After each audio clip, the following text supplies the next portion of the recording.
Have you ever thought about why accepting free things makes you feel obligated to the giver? Why does the person who always pays their own way maintain more power than the person who accepts favors? Why is independence so much more valuable than generosity in the calculus of power? This video will change how you see gifts, favors, and the invisible strings attached to everything that appears free. Today we're diving into Law 40 from the 48 Laws of Power, Despise the Free Lunch. But this isn't just about refusing free things or being financially independent. This is about understanding one of the most counterintuitive principles of power, that what appears free is actually the most expensive. That accepting gifts creates debts that money cannot repay. That the person who gives freely gains power over those who receive freely. That independence, even expensive independence, is cheaper than dependence purchased through free things. Let me tell you a story that will reveal everything. In the 1600s, a military commander named Albrecht von Wallenstein rose to become one of the most powerful men in Europe during the 30 Years' War. He started with modest noble status but understood something profound about power and money. While other nobles borrowed money, accepted favors, and accumulated debts, Wallenstein insisted on financial independence at all costs. When the Holy Roman Emperor needed armies but had no money to pay for them, most commanders would have demanded payment or financing. Wallenstein made a different offer: he would raise, equip, and maintain armies at his own expense. This seemed insane. Armies were enormously expensive. But Wallenstein understood that by financing the armies himself, he made the emperor dependent on him rather than him being dependent on the emperor. The armies he raised were loyal to him because he paid them. The emperor needed him because only he could field these forces. Other nobles who had accepted imperial money and favors could be controlled through those debts. Wallenstein, who gave rather than received, was nearly untouchable. He had deliberately avoided the free lunch of imperial financing and instead provided the free lunch himself, which inverted the power relationship entirely. Eventually his power grew so great that the emperor had him assassinated, but until that moment, Wallenstein wielded power far beyond his official rank. His refusal to accept the free lunch of imperial financing, combined with his willingness to provide free lunches to the emperor, created a power dynamic where he was indispensable. He understood that the giver controls the receiver, not the other way around.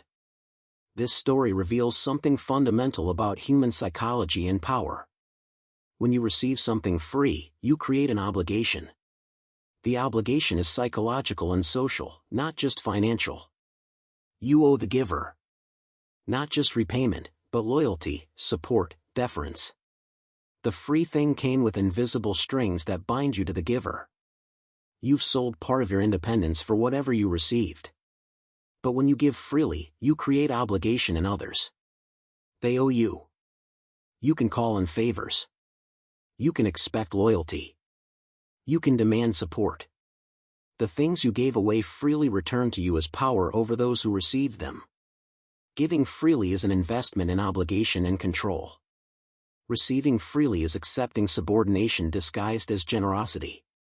Now let me take you back 100,000 years to understand why we're wired to feel obligation from gifts. In ancestral environments, gift-giving was a core social technology. Someone gives you food when you're hungry. Later, you're expected to reciprocate when they're hungry. This reciprocal gift-giving created social bonds and mutual obligations that helped groups survive. Natural selection favored individuals who felt genuine obligation from receiving gifts and who gave gifts strategically to create obligations in others. Your brain today contains this ancient circuitry that automatically creates feelings of debt and obligation when you receive gifts. This isn't conscious calculation. It's automatic psychological response to receiving that makes you feel you owe the giver. This psychological machinery was adaptive in ancestral environments of genuine reciprocity. But in modern contexts of strategic power, this same circuitry becomes a vulnerability. Sophisticated operators give gifts not from generosity but to create obligation. Your automatic feeling of debt and gratitude is exactly what they're exploiting. The gift is the hook. Your obligation is the catch. You've been manipulated through your own evolved psychology. This is why Law 40 is so important. It's not about being ungrateful or refusing all generosity. It's about understanding that gifts and favors, especially from powerful people or in competitive contexts, are rarely what they appear. They're investments in your future obligation. Accepting them means accepting subordination. Refusing them, or better yet giving rather than receiving, maintains your independence and inverts potential power dynamics. Fast forward to Renaissance Italy, and we see this principle deployed with extraordinary sophistication. The Medici family built their power not primarily through wealth, though they were wealthy, but through strategic gift-giving. They financed artists, supported scholars, commissioned public works, provided loans to nobles. They gave. And every gift created obligation. The artists they supported owed them loyalty and would create propaganda supporting Medici interests. The scholars they financed wrote histories favorable to the family. The nobles they loaned money to supported Medici political interests. The public works created grateful populations. The Medici transformed wealth into power by giving it away strategically in ways that created networks of obligation. Their rivals who kept their wealth or who accepted Medici generosity made fatal errors. The ones who kept wealth had money but no power network. The ones who accepted Medici gifts became subordinate to Medici interests. The Medici understood that giving creates more power than having, and receiving creates less power than refusing. They won Florence not through force but through strategic generosity that created unbreakable webs of obligation. This pattern repeats throughout history. The powerful give strategically and refuse to receive. The weak receive gratefully and fail to give. Over time, the givers accumulate networks of obligation that become networks of power. The receivers accumulate feelings of gratitude that become relationships of subordination. The free lunch isn't free. It's the most expensive meal you'll ever eat because you pay with your independence. Now let me show you how this operates in modern corporate environments, because every workplace is filled with people trying to give you free lunches that will obligate you. The colleague who does you favors. The boss who gives you opportunities. The mentor who provides guidance. All of this generosity comes with strings, usually invisible until someone pulls them. Think about how mentorship works in practice. A senior person takes interest in your career, provides advice, makes introductions, creates opportunities. This seems purely beneficial. You're receiving valuable help for free. But you're also creating obligation. When your mentor needs support, needs loyalty, needs you to take their side in conflicts, you're expected to provide it. The mentorship wasn't free. It was an investment in your future obligation.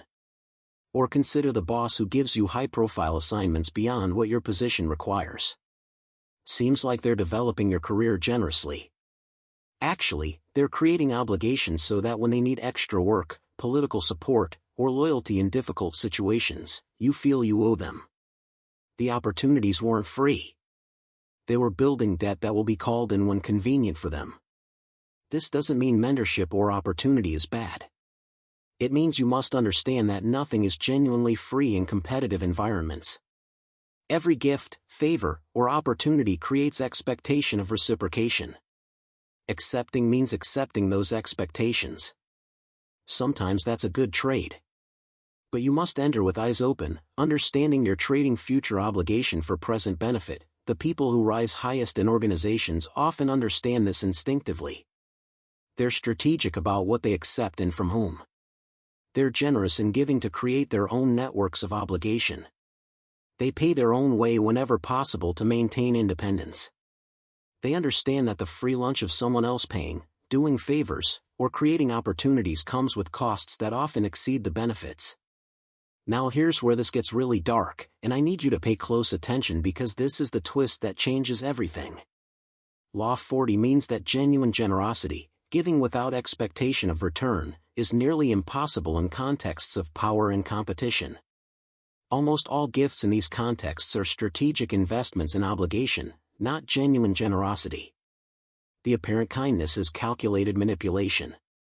Think about what this means for trust and relationships in competitive environments. The colleague who seems generous is probably investing in your obligation. The contact who helps you is probably expecting future favors. The friend who does things for you is probably accumulating social debt. Genuine altruism is rare to non-existent in contexts where power matters. Most apparent generosity is strategic giving designed to create obligation. This is deeply uncomfortable because it means you must be suspicious of kindness and generosity in professional contexts. The person helping you probably wants something from you, either now or later. The gift comes with invisible strings. Accepting means accepting those strings. Your gratitude is exactly the emotional response they want because gratitude creates willingness to reciprocate when they call in the obligation. It also means that your own generosity will be interpreted as strategic even if genuinely meant. If you help someone in a professional context, they'll assume you want something from them. They'll be waiting for you to call in the obligation. Even genuine kindness gets interpreted through the lens of Law 40 in contexts where power and competition operate. Pure altruism is invisible or misunderstood in these environments. This creates a world where everyone is giving strategically and receiving suspiciously. Every interaction involves calculations about obligation created and obligation owed. Relationships become networks of mutual debt rather than genuine connection. This is the dark reality of how power actually operates in competitive contexts. The free lunch truly doesn't exist because everything comes with costs of obligation and expectation. Let me show you how Law 40 operates in political contexts, because politics is perhaps the purest expression of this principle.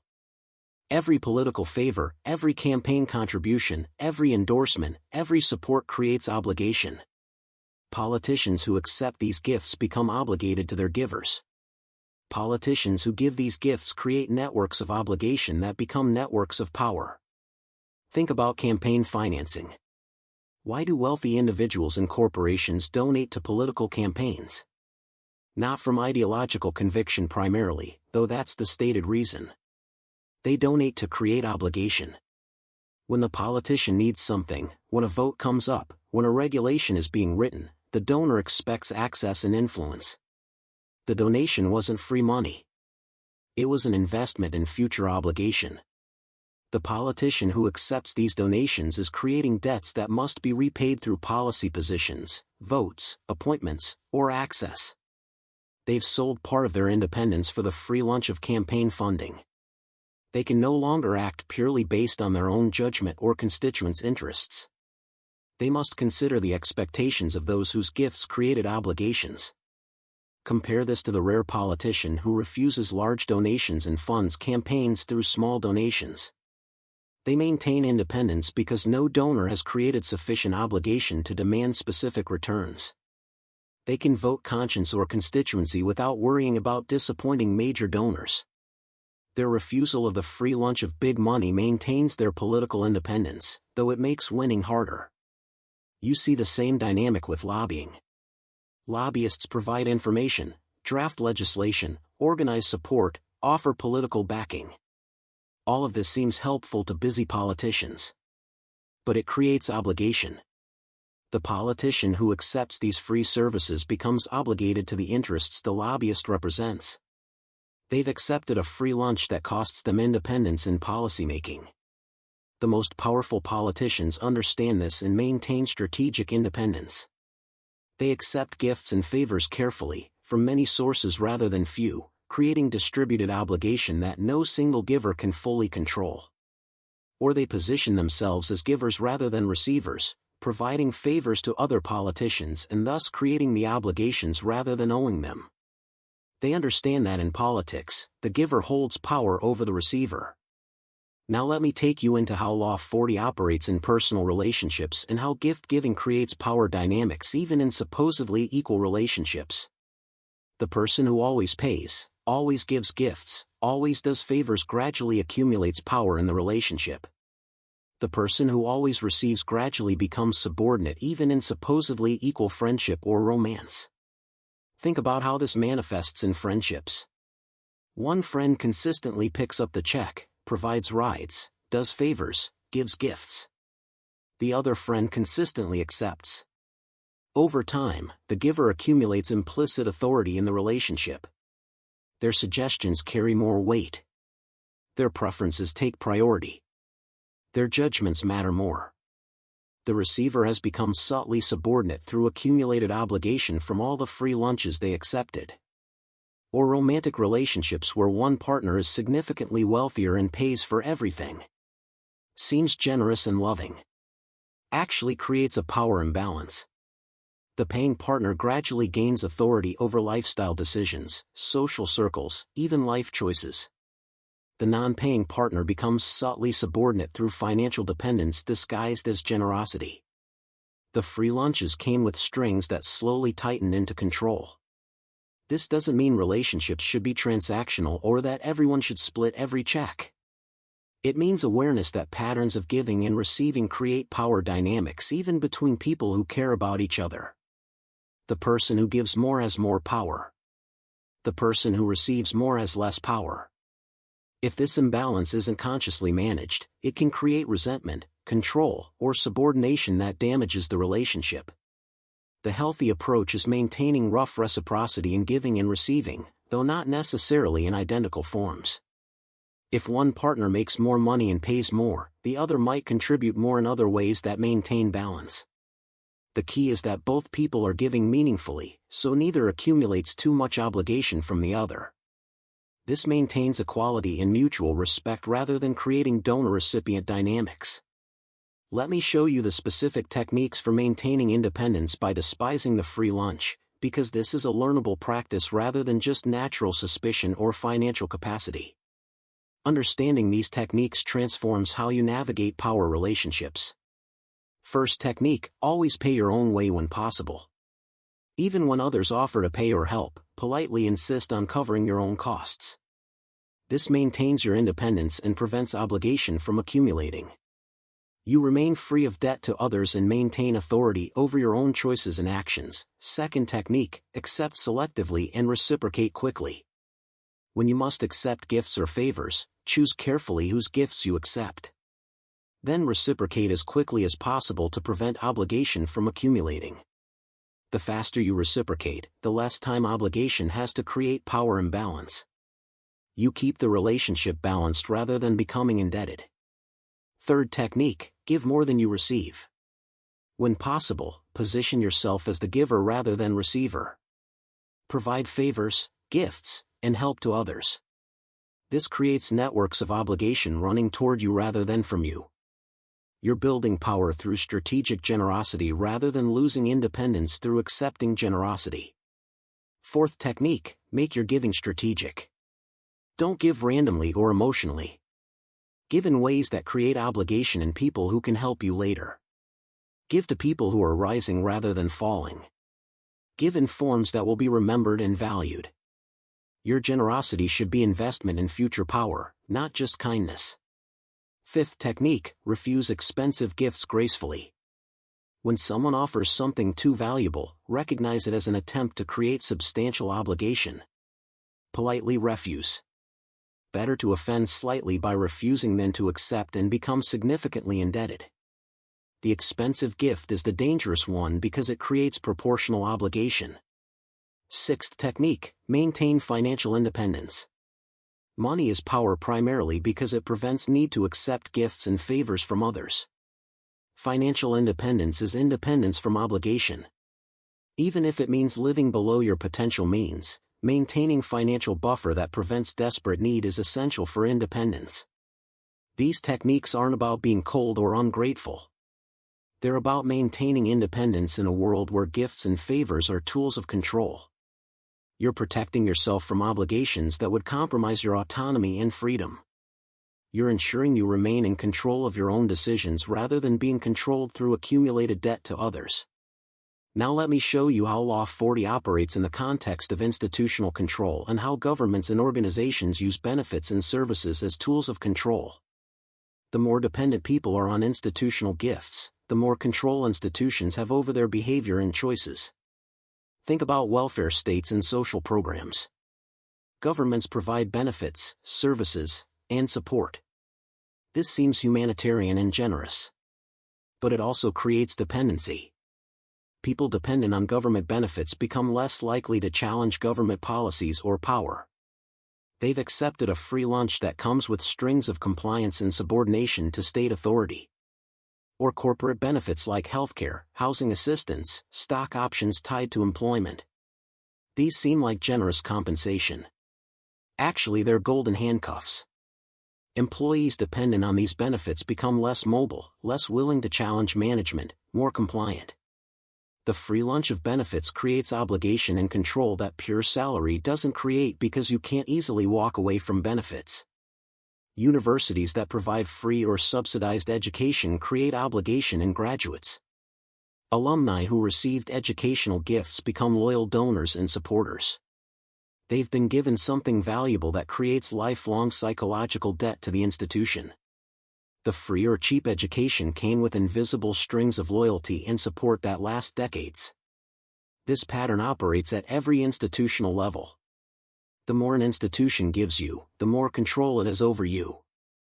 The free lunches of benefits, services, education, support all come with expectations of loyalty, compliance, and subordination. You've sold your independence for institutional generosity, which transforms you from autonomous individual into dependent client. The defense is maintaining independence from institutional gifts when possible. Pay your own way. Fund your own education. Buy your own healthcare. Maintain skills and resources that allow mobility. Never let any single institution become so important to your survival that you can't challenge it or leave it. This independence is expensive in the short term but invaluable in the long term because it preserves your freedom. Let me take you deeper into the psychology of why receiving gifts feels good but creates subtle psychological damage to your sense of independence and power. When you receive a gift, you experience gratitude and appreciation, which are pleasant emotions. But beneath these pleasant feelings, you also experience a subtle sense of debt and obligation that quietly erodes your psychological independence. Think about how it feels to owe someone. There's a background anxiety, a sense of incompleteness, a feeling that something remains unresolved. This psychological discomfort is your mind recognizing that you've created obligation that must be resolved. The free lunch felt good initially but created ongoing psychological cost until the obligation is cleared through reciprocation. This psychological mechanism is why strategic givers are so effective. They create pleasant immediate feelings through giving while establishing ongoing psychological discomfort through obligation. The receiver feels grateful initially but then experiences persistent low-level anxiety about owing. This anxiety makes them compliant, helpful, and supportive because resolving the obligation relieves the anxiety. The sophisticated receiver recognizes this dynamic and refuses gifts specifically to avoid the psychological burden of obligation. They understand that maintaining psychological independence, maintaining that sense of owing nothing to anyone, is worth the financial cost of paying their own way. The psychological freedom of independence is more valuable than the financial savings of accepting gifts. This suggests that Law 40 isn't primarily about money or material resources. It's about psychological independence and the subtle ways that accepting gifts erodes your sense of autonomy. Every gift accepted is a small surrender of psychological sovereignty. Accumulated over time, these small surrenders transform you from independent actor to obligated subordinate without you consciously realizing the transformation occurred. Now let me show you how Law 40 operates in the context of information and knowledge transfer, because gifts of information and teaching create obligation just as surely as gifts of money or favors. When someone teaches you, shares knowledge, or provides information, you become obligated to them even though nothing material changed hands. Think about how mentorship in professional contexts creates obligation. The mentor shares knowledge accumulated over years. This knowledge is genuinely valuable and helps your career. But you've now created obligation to the mentor. When they need support, loyalty, or favors, you're expected to provide them. The free information came with strings of expected reciprocity in the form of loyalty and support. Or consider how secrets shared create obligation. When someone tells you confidential information, especially information that gives you advantage, you become obligated to them. They've given you something valuable, trust and information, which creates expectation of reciprocal loyalty. The free secret wasn't free. It was establishing a bond of mutual obligation and vulnerability. Academic relationships operate similarly. The professor who advises your dissertation, the senior scholar who gives you feedback, the peer who shares unpublished work. All of these information gifts create obligations. You're expected to cite them, support their work, defend their positions in academic disputes.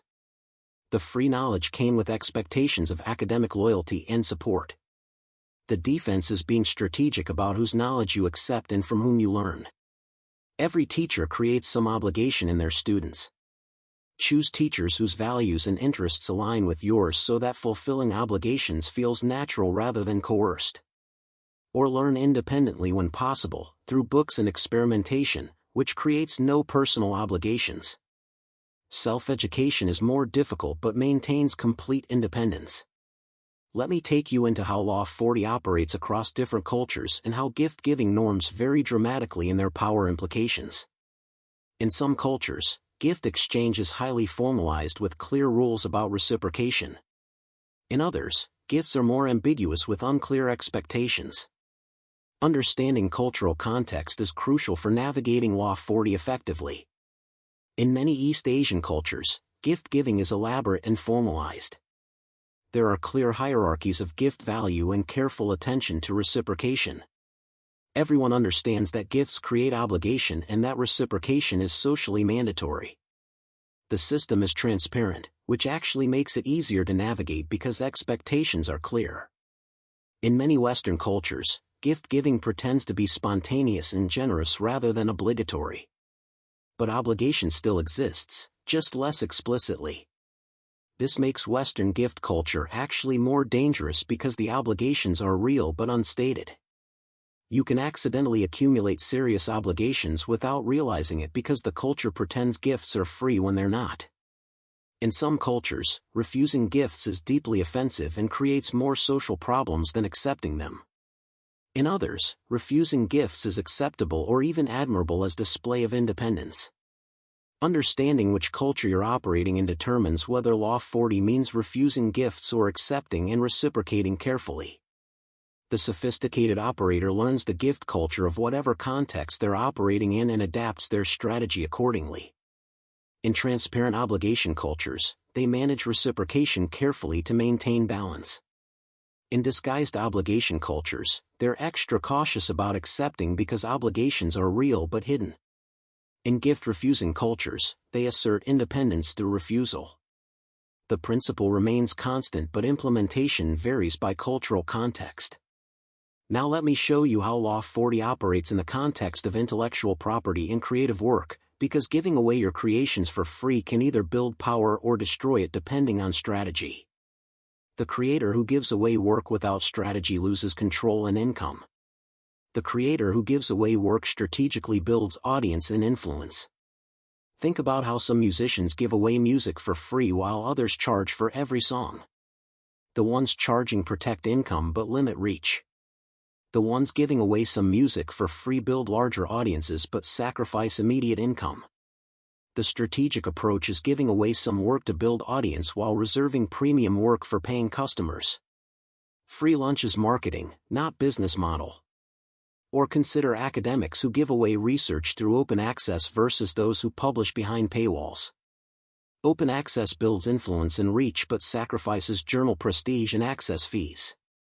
Paywalls preserve traditional academic status but limit impact. The strategic academic publishes open access to build influence while maintaining paid positions that benefit from that influence. Free lunch of open access builds power that compensates for lost revenue. Software developers face similar choices. Open source builds community and influence but doesn't directly generate income. Proprietary software generates income but limits adoption. Strategic developers open source some projects to build reputation while reserving commercial projects for income. They understand that giving away some work for free is investment in influence that creates opportunities for paid work. The key insight is that creative work given away for free is only valuable if it builds something else: audience, reputation, influence, platform. Random free work is just lost opportunity. Strategic free work is investment in intangible assets that eventually generate returns. You're still despising the free lunch in that you're not randomly giving away work, you're strategically deploying free work to build power. Let me take you into how Law 40 operates in the context of data and privacy, because giving away your data and personal information for free services is one of the most costly free lunches in modern society. The apps and platforms that cost you nothing are actually extracting enormous value through data collection and behavioral manipulation. Think about what you give Facebook, Google, or TikTok in exchange for free services. They get detailed behavioral data, social connections, interests, locations, activities. This data is worth billions. They monetize it through advertising, behavioral profiling, and selling insights to third parties. You got free service. They got your digital life. That's a terrible deal disguised as a free lunch. The cost isn't just financial. It's loss of privacy, autonomy, and independence. Platforms use your data to manipulate your behavior through algorithmically optimized content. You're being psychologically engineered to maximize your engagement, which serves platform profits. The free service came with the cost of your autonomy and privacy. You sold yourself for a free lunch. Compare this to paid services with strong privacy protections. They cost money but don't monetize your data or manipulate your behavior. You maintain privacy and autonomy. You're the customer rather than the product. The paid service is actually cheaper than the free service when you account for the real costs of data extraction and manipulation. The defense is being willing to pay for services rather than accepting free versions that extract value through data and manipulation. Use paid email rather than free Gmail. Use paid search rather than ad-supported Google. Use paid social platforms rather than free data mining platforms. The subscription fee is much cheaper than the cost of surrendering your data and autonomy. But most people will continue accepting free services despite understanding these costs because the immediate financial savings feel more real than the intangible costs of data exploitation and autonomy loss. This is why tech platforms can build trillion-dollar valuations on free services. Users are paying, just not with money. They're paying with something more valuable, their data, privacy, attention, and autonomy. Now let me show you how Law 40 operates in the context of advice and counseling, because free advice is often worth exactly what you pay for it while creating obligations you may not want. When someone gives you advice, especially unsolicited advice, they're creating obligation and implicit authority over your decisions. Think about how people respond when you follow or ignore their advice. If you follow their advice and it works, they feel validated and expect future deference to their judgment. If you follow their advice and it fails, they deflect responsibility and you absorb the cost. If you ignore their advice and succeed, they feel disrespected. If you ignore their advice and fail, they say "I told you so" and you look foolish. Free advice creates no-win dynamics. Compare this to paid advice from professionals. You're the client. They have clear responsibility for quality of advice. You have no obligation to follow it, just to pay for it. The financial transaction creates clear boundaries without ongoing obligations or authority dynamics. The paid advice is actually cheaper than free advice when you account for relationship costs and obligation created. Or consider the emotional labor of listening to someone's problems and providing support. This seems like friendship obligation, but it's actually creating debt. The person receiving emotional support becomes obligated to the person providing it. Multiple crisis conversations create substantial obligation that the supporter can call on through expectations of loyalty, support, or compliance. Free emotional labor comes with strings. The defense is being strategic about whose advice you accept and whose emotional labor you consume. Accept advice from people whose judgment you respect and whose values align with yours. Limit emotional support requests to genuine friends where mutual support is balanced. Consider paying professionals for both advice and emotional processing when you need substantial support. Paying keeps relationships clean and maintains your independence. Let me take you into how Law 40 operates in the context of networking and professional relationships, because the person who always receives introductions, referrals, and connections accumulates obligation while the person who provides them accumulates power. Strategic networking is about being the connector rather than the connected. Think about how professional networks actually function. The person who makes introductions, provides referrals, and connects people builds a network of obligation. Everyone they've helped feels indebted. They've created a web of power through strategic generosity. Meanwhile, the person who always asks for introductions and connections becomes known as a taker who accumulates debt without building power. The sophisticated networker provides more introductions than they request. They connect people strategically, creating gratitude in both parties. They become known as a valuable connector, which attracts people wanting access to their network. They've built power through being the source of free lunches rather than the consumer of them. This requires investing time and attention in maintaining a broad network so you have connections to offer. It requires thinking strategically about who would benefit from connecting and making those connections proactively. It requires positioning yourself as a giver in the network rather than a taker. This investment pays enormous dividends as your network becomes a source of power through accumulated obligation. The person who only takes from networks, who only requests favors and introductions, gradually becomes marginal. People avoid them because interaction means obligation without reciprocity. They've failed to understand that networking is about giving to create obligation, not receiving, which creates your own obligation to others. Now let me address the apparent contradiction in Law 40. If everyone should despise the free lunch and refuse to receive, how can anyone give strategically to create obligation? The answer is that most people don't understand this law, so they continue accepting free lunches from those sophisticated enough to be strategic givers. Think about the distribution of understanding. Maybe 5% of people truly understand Law 40 and implement it consistently. They refuse most gifts, pay their own way, give strategically. The other 95% accept gifts normally, accumulate obligations unconsciously, and remain vulnerable to those who understand the law. This 5% builds power through strategic giving to the 95% who accept without understanding the cost.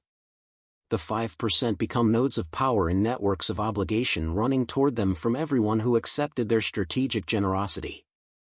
They're playing a different game than everyone else, one where giving creates power rather than depleting resources. You must decide whether to be in the 5% or the 95%. The 5% maintains independence and builds power but must invest resources in strategic giving and refuse the financial ease of accepting gifts.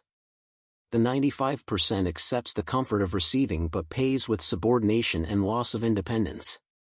Most people will choose the 95% because immediate material benefit feels more real than long-term costs of obligation.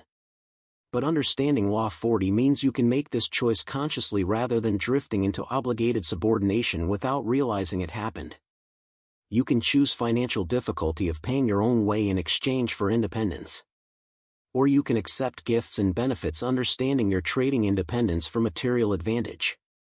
The error is accepting gifts without understanding the trade you're making. Let me show you one extended final case study that demonstrates Law 40 at master level across multiple dimensions. In the early 20th century, John D. Rockefeller built Standard Oil into one of the most powerful monopolies in history. But as his business practices drew criticism and antitrust action, he pivoted to strategic philanthropy on an unprecedented scale. Rockefeller gave away hundreds of millions of dollars to universities, medical research, public health initiatives, arts institutions. This seemed like altruistic redistribution of wealth. Actually, it was strategic deployment of Law 40 at massive scale. Every institution that received Rockefeller money became obligated to Rockefeller interests. Universities defended him. Medical institutions honored him. Public health programs credited him. Arts institutions celebrated him. The philanthropic giving transformed his reputation from robber baron to humanitarian. But more importantly, it created networks of institutional obligation that protected his remaining wealth and influence. Organizations dependent on Rockefeller Foundation funding were reluctant to criticize Rockefeller practices or support policies that would harm Rockefeller interests. The strategic giving had bought institutional loyalty more effectively than direct payments ever could. This pattern established by Rockefeller continues today with modern billionaire philanthropy. Gates, Bezos, Zuckerberg, all use philanthropic foundations to deploy strategic giving that creates networks of obligation while providing tax benefits and reputation management. They're giving away billions but building power through those gifts as institutions, organizations, and individuals become obligated to them. What makes this sophisticated is that the giving appears altruistic rather than strategic. Public perception is that billionaires are generously giving back. Reality is that they're investing in networks of obligation and influence that serve their interests. The free lunch they're providing to institutions comes with invisible strings that make those institutions reluctant to challenge billionaire interests or support policies billionaires oppose. The receiving institutions should despise these free lunches, should refuse billionaire funding that creates obligation and compromises independence.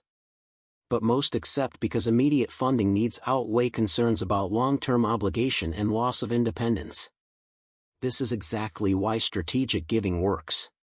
The receivers prioritize short-term benefit over long-term cost of obligation. So as we close this exploration of Law 40, understand that this law is about the fundamental relationship between giving, receiving, and power. The giver accumulates power through creating obligation. The receiver loses power through accepting obligation. What appears free, especially in competitive contexts, always comes with costs of debt and subordination. You must learn to despise the free lunch. Not because generosity is bad, but because in contexts of power and competition, gifts are tools of control rather than expressions of altruism. Accepting gifts means accepting subordination. Refusing gifts maintains independence. Giving gifts strategically builds power through networks of obligation running toward you rather than from you. Pay your own way whenever possible. Accept gifts selectively and reciprocate quickly. Position yourself as giver rather than receiver. Build financial independence that prevents desperate need.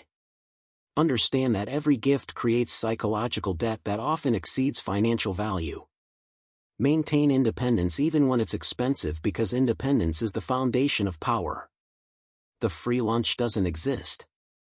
Everything comes with costs, often hidden costs of obligation and control. The meal you didn't pay for costs you your autonomy. The favor you accepted costs you your independence. The gift you received costs you your freedom. These costs accumulate invisibly until you realize you're obligated to people and institutions in ways that control your choices and limit your life. Despise the free lunch. Refuse it when you can. Reciprocate quickly when you must accept it. Provide it strategically to build your own networks of power. This is how you maintain independence in a world where gifts are weapons and generosity is warfare. This is Law 40. This is everything.